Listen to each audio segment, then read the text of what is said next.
Depuis le second semestre de l'année 2020, le Bénin fait face à une hausse progressive des prix des produits agricoles et industriels. Ceci est dû, selon les autorités du pays, à la forte pression exercée sur la production nationale par des demandeurs provenant de pays voisins.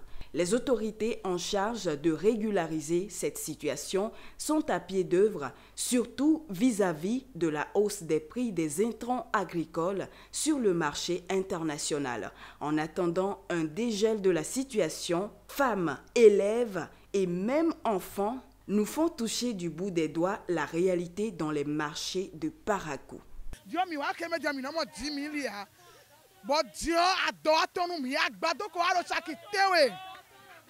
Agbado karo chakitewe bo bene bo mi waro tame uli ekpo mi na horo bene aji kabiete mi kana blo bene aji bo mi ro tame uli ekpo yen di onye ko bla gbadero yen la gbo ti Nigeria.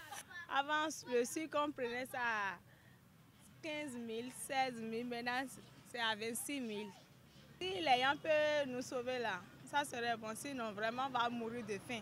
Quand on dit le prix aux clients, bon, d'autres arrivent à nous croire, d'autres ne nous croient pas. Donc c'est difficile pour eux d'acheter. Dans le rang de certains hommes, le problème n'est pas du tout perçu de la même manière. Il va falloir qu'on comprenne que pour qu'on puisse se développer, il faut que la population, tout le monde puisse participer parce qu'on n'a pas de ressources minières.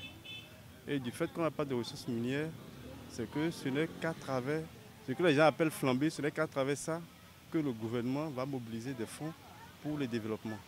Et c'est certainement ce à quoi les autorités gouvernementales ont fait allusion lors du Conseil des ministres du 2 février dernier. Il sera ainsi prélevé 10 francs CFA par kilogramme sur le karité, 20 francs CFA par kilogramme sur les noix de cajou, 30 francs CFA par kilogramme sur le soja et 50 francs CFA par kilogramme sur le maïs et le gari.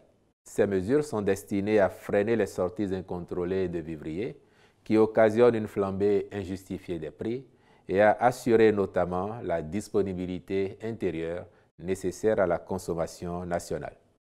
Le soja, le coton, le manioc transformé ou non, le karité, le riz, l'igname sont entre autres produits pour lesquels un accord a été marqué, ceci pour l'instauration de redevances à l'exportation et dont la sortie est interdite hors du territoire national. Au-delà, les autorités, en vue d'encourager les exportations par voie maritime des produits tels que le gari, le maïs, le soja, ont institué une redevance supplémentaire de sécurisation des exportations par voie terrestre.